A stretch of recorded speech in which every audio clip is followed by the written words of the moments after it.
So the mass bidding method is actually really good. So let's talk about it. All right, so this is potentially something that I'm going to be doing more often, where I use a method for like a few minutes, see if it's worth doing in the video, and obviously see if it's worth you guys' time. Now, mass bidding on the new Retro 3 players. There's literally only 2 that I recommend you guys bid on. Oh, yeah, so it's the new Baron Davis and the new Penny Hardaway. Reason why it's not Zach LaVine is because he's still like 7,000 MT.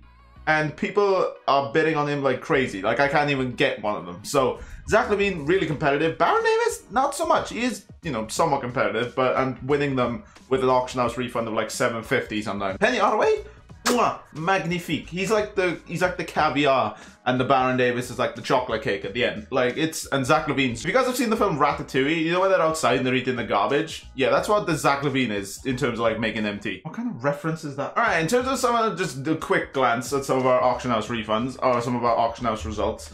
Baron Davis, 750, 250, 850, 550. We're winning a few of these. I'm losing majority of them. So Baron Davis, he's one where you sell a lot of bids, come back, and then you've probably won like 4 out of 15 or something like that. Penny Hardaway, as I say, caviar. He's been really good. He's been very good. As you can see, boom, 1,300. I can pick up most of them for 1,000, most of them for like 950, etc, etc. As you can see, boom, just so much profit, boys. So much profit in these Penny Hardaways. And I'm going to show you guys how to pick these Penny Hardaways up. If you guys do want to enjoy today's video, of course, please smash a like on the video and subscribe to the channel with the bell's notification turned on. It does help your boy out a ton. Now, in the case with this, where there's obviously, they're taking a while to sell. Now, if you guys have been on the auction house for like, I don't know, 2 minutes, you know when you like see a card that's worth a bag of peanuts, but someone's listed it up for like a high quality pack of Doritos, like peanuts, Doritos, like there's no real comparison there. But you've listed it for the bag of peanuts, but the buy now is worth the Doritos. They still buy the Doritos, even though it's worth the peanuts.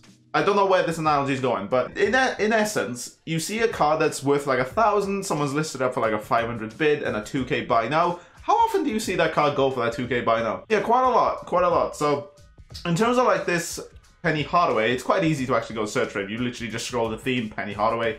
You quickly go scroll to the 1,000 or whatever his cheapest buy now is. So it's currently about 1,300. You can see some tickling in there for You can see some coming in there for 1,100. You could probably pick these up, to be honest, and put them up for 1,300 if you really want to. It's not really worth my time to do that, so I'm not going to do that. But obviously, you guys can do that if you're quite low on MT and you're trying to obviously make as much MT as possible.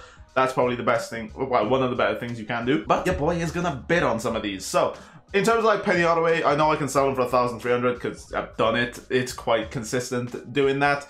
So if you sell for 1,300, you're getting a 1,170 back. So I'm gonna bid 1,100 on all these. And there is quite a lot of these on the market, to be fair. And it is quite obviously once this video comes out, it might be a little competitive, but obviously depending on the time of day you do it, it won't be as competitive. Like I'm recording this at 2:44 in the morning. I need to go to bed. But yeah, I'm recording this at 2:44 in the morning. That's about, I think off the top of my head, 9 p.m. or just going into 10 p.m. Eastern Standard Time and about 7 p.m. Pacific Time. So it is somewhat peak hours in America, but obviously it can still work with where you're at. It's just all about just knowing the filter. And if you do this at the right time and the right day, you can make quite a lot of MT on this. So once we get to about the 6-minute mark, I normally tend to just go on to the other card. Now, for some reason, I cannot find Baron Davis in here. I don't know. Oh, I say that as I just find him.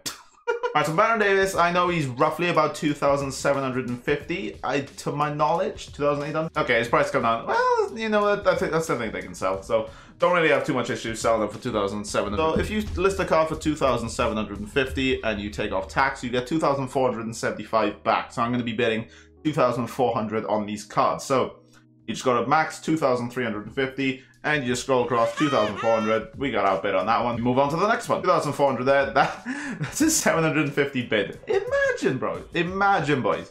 But no, that's probably not going to happen. But in terms of like, obviously, I like bidding on cards that are worth like 2K, and we just got bid on that one. That's big set. I like bidding on cards that are more 2K, just because if they do slip through the cracks, the profit margin that you can make is a lot better than obviously the rubies. You're going to win a lot more of the rubies, just because there's more of them listed, and there's it's not as competitive as, say, like the Amethyst. Like Zach Levine, I think, like you might get 1 out of like 50. Like it's ridiculous how competitive Zach Levine is. So I do not recommend Zach Levine. Obviously, I recommend sniping Zach Levine. I don't recommend bid sniping him because it's just, yeah, it's just not worth your time, to be honest. If you come across one in the market and you know what his price is, obviously chuck a bid. But if you turn to just sitting here like bidding on cards, you better spend, obviously, bidding on other cards rather than Zach Levine. If you do manage to slip one through the cracks, obviously, you can make decent amount of MT on him. It's just, that's so unlikely to happen. You're better off just going, well, somewhat guaranteed. Obviously, none of this is guaranteed, but you're better off, like, just go into other methods rather than just doing this one. And of course, because I am going to be listing these overnight, like 4 hours, like in my time, it's going to be 7 a.m. and everyone in America is probably going to be asleep by then. So that'll just push these card prices up to go up a little bit higher. So then these cards will sell overnight and we'll make some decent chunk of change, boys. I'm below 1 million MT. I feel quite nervous right now. It's been so long since I've been below 1 million MT. It's genuinely, it's scary stuff, boys. It's really scary stuff. All right, so I'm gonna wait a little bit. Actually, I could probably just deal with some of the cards as these come in. So let's go have a look, see if we've won anything. All right, so been out bit on a few. So yeah, I'll just, okay, Baron Davis managed to sneak through. All right. Again, you will get these ones where it's like they sneak through for like an 50 auction house refund. But again, I showed you guys screenshots earlier. Some was snuck through for like 300 MT, some was snuck through for 750 MT. Obviously, the ones that sneak through is where you're going to make your decent chunk of change. And obviously, the ones that you're just winning, obviously, you can just chuck them up on the auction house as well, just because they are going to make profit, just because you've set your bid price to where you are going to make at least a little bit of profit. So we're going to chuck it up for 2,750. And what you can do with these, what I'm finding with these penny hardaways is you can just look for just sniping them. Like, so I know I can sell these for 1,300 quite consistently. Obviously, listing them for 1,300 is more like an overnight thing, but I know that I can sell it for 1,300. So if I find any for like 1,050, like here, that's quite convenient. All right, so we want one of them. I know I can just list it for 1,300 and make an easy MT. Now, in terms of like, obviously, it's, hey, hello, we got some decent chunk of change here, boys. All right, got some pennies, we got okay. Got a few Baron Davises in here. Got one snuck through for 850. Again, the ones that sneak through are your Manifesto. They are why Manifesto? They are your decent chunk of change cards that you're going to be making quite a bit of MT on. In terms of how much MT I'd recommend you do this method with, you can do it, like, it depends on how much MT you have, just depends on how much more cards you can pick up. So obviously the more MT you have, the more cards you can pick up. Ergo, the more MT you're going to be making. That's why I always say in your account, at least have like 100k, at bare minimum, have 50k in your account, just because the more MT you have, the more MT you can make. So if you have like 4k, obviously you're not going to be able to pick up a lot of cards for 4k. So obviously then the more MT you make, the more MT you'll have to then make more MT. It's just the rich get richer. You guys know the scheme. So all right, let's go check our penny hardaways, see how our pennies have been doing. All right, so we won a few pennies, which is great. We're going to be making pennies at this rate. God damn, man. All right, so Baron Davis got a bit on a few of them. We did obviously win a few of them as well. Got a few more pennies down here, which I think that was the one that I actually sniped. So let's get these up on the auction house and we'll quickly go chuck these up to sell. As you can see, guys, decent results. Selling for 1,300, decent results, boys. So we're going to list these up for 1,300 and we shall be rolling in the dough. Well, not rolling in the dough, but more like, in terms of like the investment we put in, we're going to get back quite a bit as well. Especially like the ones that we make an auction house refund on. It's really nice chunk of change to make. And obviously, when you listen these cards up while they're selling, just go play a game. Like, just go do something else. Like, just go if you've obviously got a full stack of 50, just go play a game. Like, I normally tend to do this until I get a full stack of 50 cards on the auction house. Then I go play a game. When I come back, sometimes like a good 10 or 15 of these cards will have sold. So yeah, it's a really nice way of obviously chucking your cards up, making them a nice bit of MT.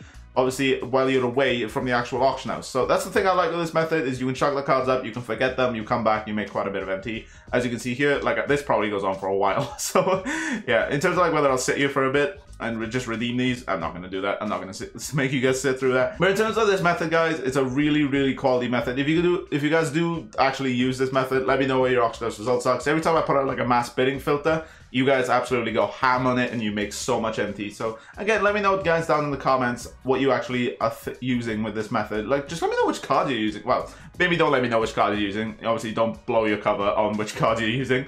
Don't be like me. Don't be like me. And just give you guys methods that then I can't use anymore. But it's all good, boys. It's all good. Just the fact that you guys make a lot of MT based on my methods that I post is just absolutely phenomenal. So it just makes it all worth it, boys. It really does make it all worth it. Obviously, guys, let me know in the comments as well which of these retro cards you're actually using. In terms of the ones I'm using, well, I want to use Steph, obviously, because Steph is absolutely phenomenal. Like, he's about 240k, which I thought he would be quite a bit more just because he's a Steph card with actual defense now, but it's actually not too bad. Cat is obviously probably the best budget big man in the game. Him and Sabonis might be obviously going back and forth. They've absolutely ruined Hidu. The fact Hidu's 100k says a lot. It really, really does say a lot. They've absolutely ruined him. It might be worth just buying one just to see if they update his jumper, because they've updated Westbrook's jumper. Obviously, it's quite unlikely they'll update his jumper, but it might be worth just having one in your collection just in case. Like, you just never know. You never know with 2K, boys. You absolutely never know. All right, let's see what we... All right, so look, it looks like we might have won another one there, which is good stuff. Up it. Oh, big sad. Yeah, boys, that's it for the video for the most part. Again, guys, let me know down in the comments what your results are with these methods. Did you make a lot of MT? Did you make not a lot of MT? Of course, if you haven't made a lot of MT, I'd say keep trying on this method because you will eventually see some results. Obviously, I've done this like for about 10-15 minutes before I started recording, and I got obviously a lot of results with this method. I can say I got a lot of cards up to be making me some money, and yeah, it's just overall just a really nice method, boys. So hope you guys have enjoyed the video. Again, if you have enjoyed the video, please smash a like on the video. It does help your boy out a ton. If you guys are brand new to the channel, hit that subscribe button with your bells turned on. I just see you guys all later. Take care. Peace.